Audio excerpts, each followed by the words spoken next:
It's me, Mario, and we're going to be reacting to another film theory, and please don't kill us. Actually, now that I think about it, I only have like a few videos up. Yeah, really, I don't know. Maybe I should try to get a few shoutouts. I don't know.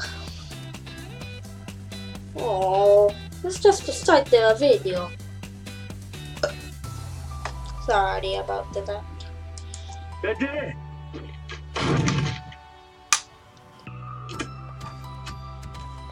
Yeah, bitch! Magnets!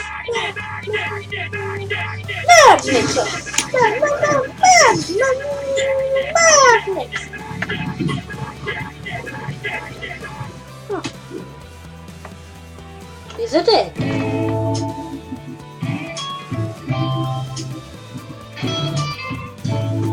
It's a shame, because now I can't do it. That's the thing. Welcome to Film Theory, the show that wanted to be more attractive, so we swallowed a bunch of magnets. Painful joke? Most certainly, and not nearly as painful as those magnets coming out the other end. Speaking of magnets, let's talk Better Call Saul, the prequel series to one of television's greatest shows, Breaking Bad. The show flashes back 6 years before Walter White starts up his meth cookery to tell the story of how a young lawyer with the best of intentions named Jimmy McGill becomes the sleazy defender of criminals, Saul Goodman. Sadly, not many people are watching it, and certainly not many of you who watch this show are watching it, but heck, every once in a while I need to take a break from making half-baked superhero theories to introduce you to a show that is definitely worth your time. Let me tell you, Better Call Saul is definitely one of those. Admittedly, it's slow. Like, really slow. Like we're at the end of season 3 and not a whole lot has happened. Slow. It's also quiet. Like, really quiet. Like, long sequences of the show happen in complete silence quiet. But it is one of the most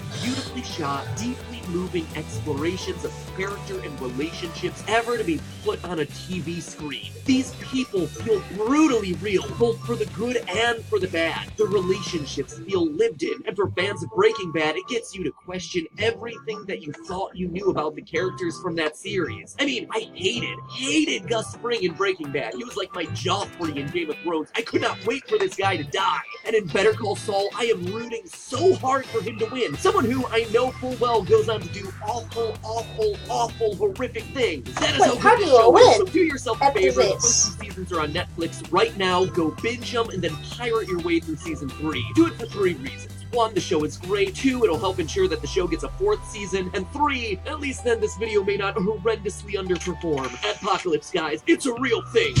But every once in a while, you gotta do something for art's sake. Anyway, whether you see the show or not, the reason I'm dedicating a full episode to it today when I could be covering Wonder Woman, or Cars 3, or Guardians 2, or Pirates, or literally any other thing that I could possibly be covering that'll absolutely give you more views and definitely more ad revenue, is that it poses a fascinating science question that I think you all will enjoy. So to catch you up, Jimmy McGill and Chuck McGill are brothers, voyeurs, and deceivers. Although those last two might be a bit redundant, am I right? Up top! Anyway, one of Chuck's defining character features is that he's supposedly allergic to electricity. Anything that produces electromagnetic radiation causes him discomfort and pain. In the show's own words, this illness, what does it feel like? There's a tightness in my chest, difficulty breathing, and pain. In fact, he's so sensitive to it that he requires that all the lights be shut off and all watches and cell phones get left outside whenever he enters a room. His house is like a dark cave lit by lanterns. And if he ever does have to interact with electricity, he wears a space blanket to protect him.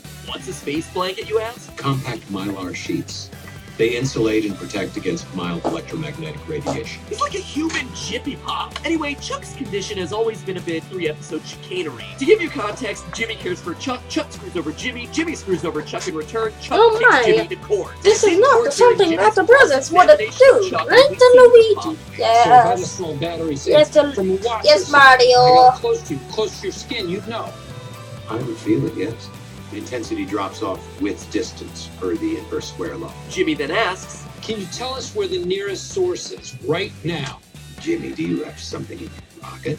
But no, it's Chuck with Nope. something in his pocket. Jimmy Not asks Chuck today. to reach into his own breast pocket, revealing a battery that Jimmy had planted on him. Chuck immediately drops the battery and recoils as Jimmy grabs it, shoves it into his phone, and proves that the thing was charged the whole time. And the internet turned electric, which in retrospect probably sent some discomfort Chuck's way, debating about whether or not unplugged batteries draw any current and therefore produce any electromagnetic radiation. Chuck shouldn't have recoiled from an unplugged battery. There's no current there. No, cell phone batteries are constantly drawing a tiny bit of current, but it's next to none. The exit signs in the room could be giving off stronger signals. Actually, all of this is irrelevant because he's been faking it the whole time. And What? on and on and on. And so, loyal theorists, my question today, can you actually be allergic to electricity? Is the fact that batteries don't emit a whole lot of electromagnetic radiation and I'll be right back. I'm thirsty.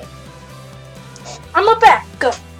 Let's continue this video. oversight on the part of the writers? Is Chuck actually sick, or has he been faking his illness the entire time? And what does any of this mean for the future of the series?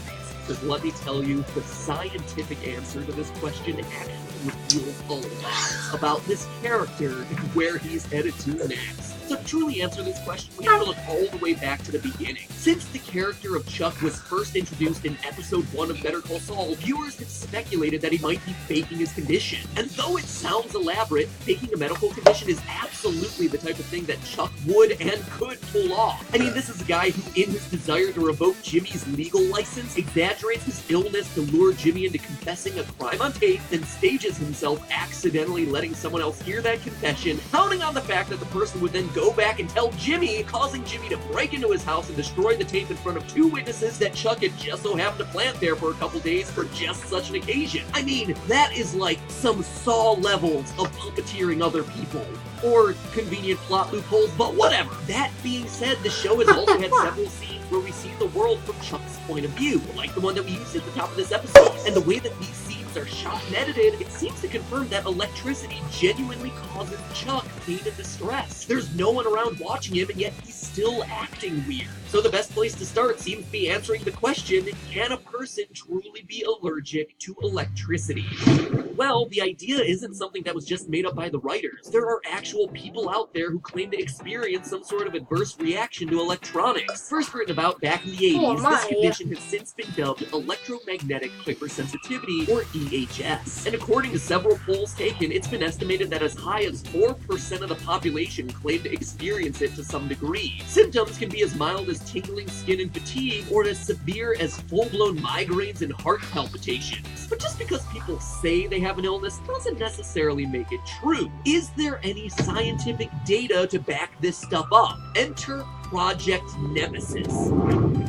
That's seriously its name. Like something straight out of Resident Evil. Project Nemesis. How badass must you feel working on a project named Nemesis? These researchers they needed something cool to do with their lives. And they're like, alright, let's call this like the coolest name ever. Anyway, as a part of Project Nemesis, scientists made boxes that, when turned on, would generate an electromagnetic field. The idea was to place these boxes underneath the beds of their subjects. On some nights, the box would turn on and generate a field, and on other nights, it would stay off and do nothing. I don't know why I'm kind of bored right that now. looked identical to the electromagnetic field generators, except they were dummy boxes that never turned on. Now, each subject had a dummy box underneath one side of their bed and a live box on the other side, to see if the subjects ever favored sleeping on one side or the other on nights that the live box turned on. At the end of the experiment, there weren't any noticeable physical effects, like heavier breathing or faster heart rates, but 6 of the 35 subjects did consistently switch which side of the bed they slept on whenever the device was turned on. Interesting results to be sure, but certainly not the most definitive. In a follow-on test, researchers had subjects sit in a booth underneath an electric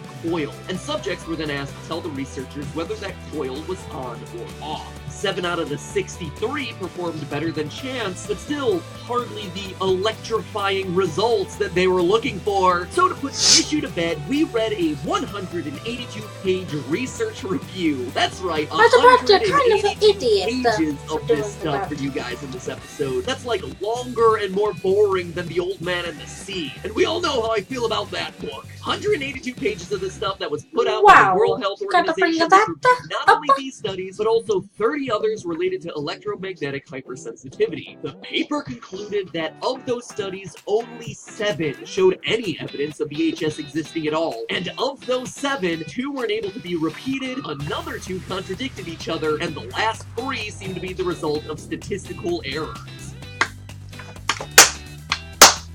Well done. Wait, Master Hand and a crazy Well done. hand? Take a bow. Long story Wow. short, the research points to this being a made-up condition, which would seem to imply that the people who say that they're allergic to electricity are faking.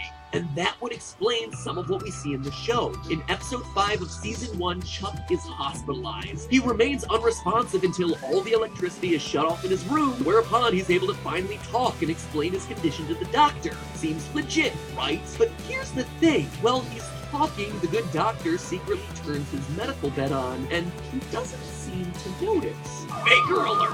We got an incoming report of a faker. It's the same story with the Oh my God! courtroom scene. Put your hands up! You're a He's faker! absolutely fine until he pulls the battery out of his pocket and sees it, at which point only then does he flip out and toss it away, obviously faking his reaction. But then in the next episode, Chuck, alone in his house after being disproven in court, grabs hold of a battery which doesn't put out a whole lot of EM radiation, and yet it still seems like it's causing him problems. Why would he keep up the act if he knows he's alone and not being watched? And in real life, why would so many people report having such severe reactions to electricity when the research doesn't seem to back it up? It all seems so contradictory, and that's because it is. The explanation for all of these bizarre symptoms and contradictory research lies in 2 words: the nocebo and... Sorry, it's technically 3 words. Forgot to count the. Rewind to the dramatic reveal music.